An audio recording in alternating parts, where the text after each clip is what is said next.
Bonjour, je vous présente cet ouvrage. Léo Strauss, la renaissance du rationalisme politique classique.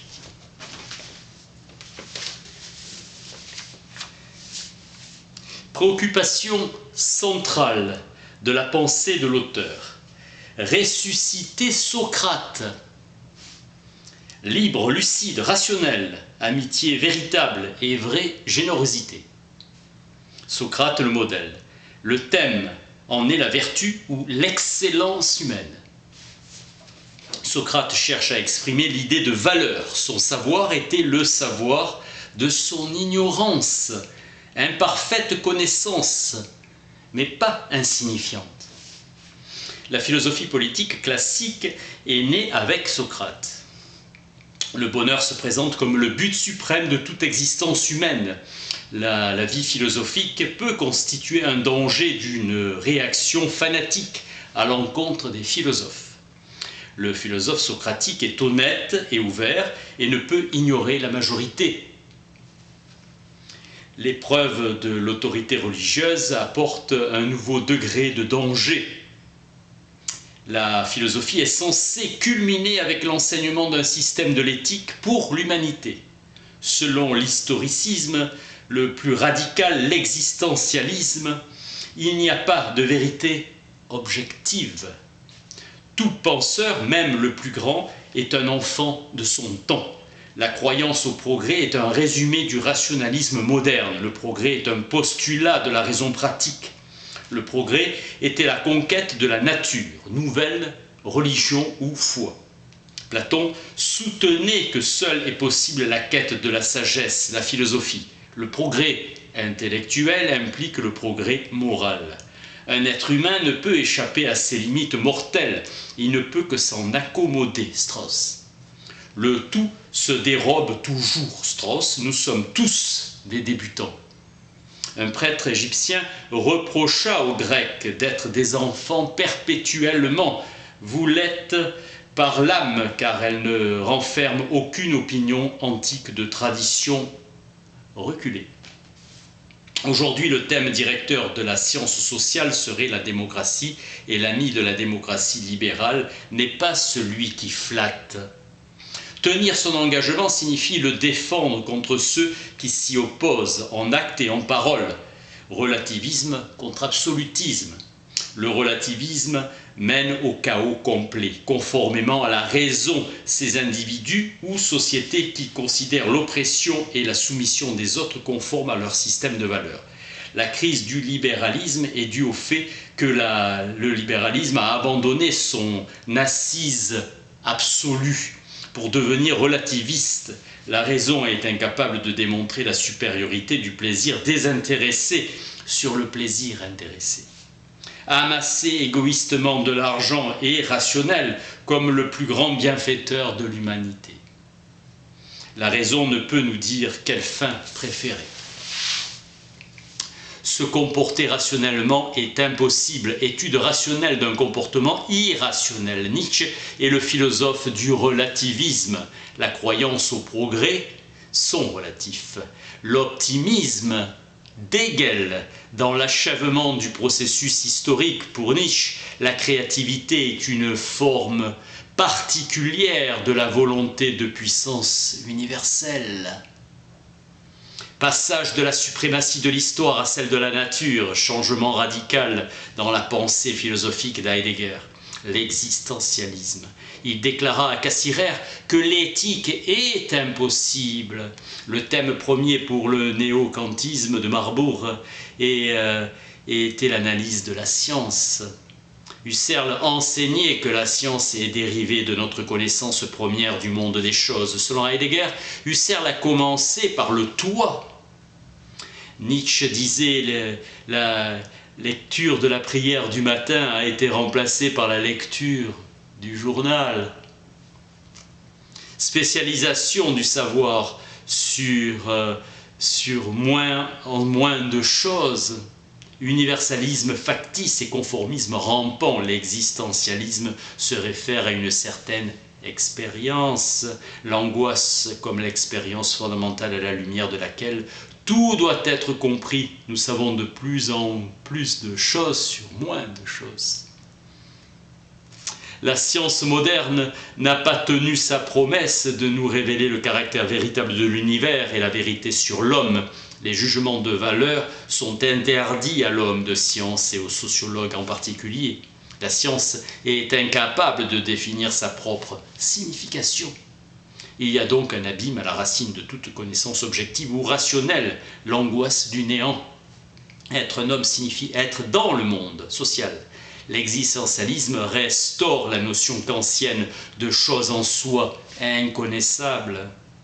Il n'y a ni loi morale ni au-delà dans l'existentialisme. Être au sens le plus élevé signifie être toujours, Platon, Aristote, caractérisé par la mortalité. L'homme est un être fini, incapable de posséder une connaissance absolue. La philosophie existentialiste est une vérité subjective, l'expérience d'exister. Heidegger a tenté de comprendre l'existence à partir d'elle-même. Il a finalement rompu. Sa compréhension de l'existence était d'origine chrétienne. Conscience, culpabilité, être pour la mort, angoisse. Le désespoir présuppose l'espoir et l'espoir l'amour. Dieu, objet ultime de l'amour de l'homme, n'est-il pas le fondement ultime? On ne peut échapper à la métaphysique, l'âme, l'être en question d'Hegel, même question d'Hegel à Kant. L'existentialisme prétend être la compréhension exacte de l'essence de l'humanité. La foi dans le progrès s'effondre avec la guerre de 1914-1918. En 1933, Heidegger fut déçu et se retira. L'espoir de Nietzsche de voir une Europe unifiée dominant la planète, illusion. Selon Platon, la philosophie suppose une véritable conversion, une rupture totale. Le philosophe est celui qui a quitté la caverne et qui vit sur l'île des bienheureux. Le débutant a une différence de genre, non de degré. La vertu est connaissance ou science. Le débutant est inférieur au philosophe, non seulement intellectuellement, mais moralement. Assis non sur le discernement, mais sur la coutume ou les lois. Les sages seront toujours enclins à regarder de haut la vie politique, son affairement et son agitation, son éclat et sa gloire. L'homme politique est constamment contraint d'avoir de longues conversations avec des gens ennuyeux sur des sujets qui le sont aussi. 90% du temps passé sur des questions administratives, les sages pensent que c'est puéril. Seule la sagesse d'un homme restait un enfant comme les sages grecs. Les sages sont devenus historiens. Thucydide était le plus politique. L'universel est du domaine du philosophe. Un bon historien insiste sur l'importance singulière d'un événement. Thucydide prouve en considérant les faits présents d'une guerre qui a une grande importance pour les Grecs que les anciens ont eu tort par la faiblesse d'Homère et de la sagesse passée. L'attrait du passé n'occulte plus la supériorité du présent, controverse contre le poète qui est créateur ou producteur de choses qui n'existent qu'en vertu de sa propre création. Différence entre vérité et fiction. Et Thucydide donne un intérêt pour la vérité en tant qu'historien et non à magnifier une fiction poétique. Homère donnait une image globalement fausse de la vie humaine. La nouvelle sagesse est supérieure à l'ancienne, savoir surimaginer. Cette sagesse est sévère et austère, inspirée par une muse de rang plus élevé. Perfection de la sagesse, substitut d'Homère. La guerre du Péloponnèse était un thème digne de l'attention d'un homme sage. Les Grecs étaient à leur apogée. La guerre est une sorte de mouvement, comme la paix, un repos. Le grec est opposé au barbare, comme la guerre l'est à la paix. Cette guerre est une menace qui pèse sur l'hellénité. En comprenant cela, Thucydide comprend les limites des possibilités humaines. Son savoir a un savoir définitif, c'est la sagesse. L'éloge de la modération spartiate implique que les Athéniens n'ont pas su préserver la modération au sein de la prospérité. Il préféra le régime de 411 à celui de Périclès, 411 oligarchie plus démocratie. Car le destin d'Athènes dépendait entièrement de la vertu d'un seul homme, chance incertaine. Périclès préfère l'audace à la modération, gloire inséparable de l'esprit d'innovation, les deux regardant de haut les louanges d'Homère. La modération est une vertu morale, sa justification ultime est la vraie sagesse. Par ses écrits, il nous rend sages, car la sagesse est inséparable de la connaissance de soi. Elle ne peut être dite, mais la sagesse est action ou pratique. Certains affirmant Thucydide fait preuve de sagesse, certains l'affirmant. Le discours est la cause de l'acte, la vie politique, et ce tâtonnement vers le meilleur régime. Platon part du fait qu'il y a alternative entre des politiques meilleures et pires. La vie politique est imperméable à la philosophie, sauf Platon. Besoin d'excellence annonçant la sérénité socratique. La pensée de Socrate, les nuées d'Aristophane d'abord, évoqueront ce séducteur de peuple, du peuple. Socrate, premier sophiste. Socrate est inédit. Pour Aristophane, il est sot, méchant et ridicule. Il mérite de périr. Les nuées sont une accusation contre Socrate, acte de calomnie. Dans l'Apologie, Socrate dit qu'il ne fait rien qui soit dit par Aristophane, ennemi des sophistes. La fin tragique de Socrate est choquante par rapport aux attaques marquées par la légèreté. C'était le Socrate jeune avant qu'il ronde la philosophie de la nature. Il mesurait l'air. L'accusation de Socrate dans les nuées est un avertissement amical, admiration et envie. L'objet premier est la complète indépendance et la parfaite liberté de Socrate. Le sort de Socrate apparaît tragique, dont l'art est plus émouvant que le comique. Son ironie est proverbiale. Pour Xénophon, Socrate était un maître qui étudiait avec ses amis les grands sages du passé. Socrate ne fait pas d'argent, il est insensible aux problèmes d'argent. Socrate méprise l'éphémère et donc l'argent. Le Socrate d'Aristophane est complètement non érotique. Communisme complet dans la République, argent et femmes. Les arguments sont empruntés littéralement à l'assemblée des femmes d'Aristophane. La clé de voûte de la République est la philosophie. La direction de l'éros est horizontale. Chez le poète et verticale. Chez le philosophe. Socrate demande au nom de la justice que le poète, en tant que poète libre, soit chassé de la cité. La philosophie transcende l'éphémère à l'humain, mais ne peut charmer la multitude. Socrate était toujours dehors pour rencontrer des gens. Il était pieux, croyance sincère au dieu vénéré par la cité d'Athènes. Socrate fonde la philosophie politique. Le politique est imparfait, dilution de la sagesse par la bêtise. Le Socrate de Xénophon est le représentant de l'excellence humaine qui transcende le politique. Seul le philosophe peut être juste. Mener une vie juste, c'est mener une vie retirée par excellence. La vie du philosophe, secret de la République. La justice, c'est de s'occuper de ses affaires, ne pas servir les autres, autosuffisance.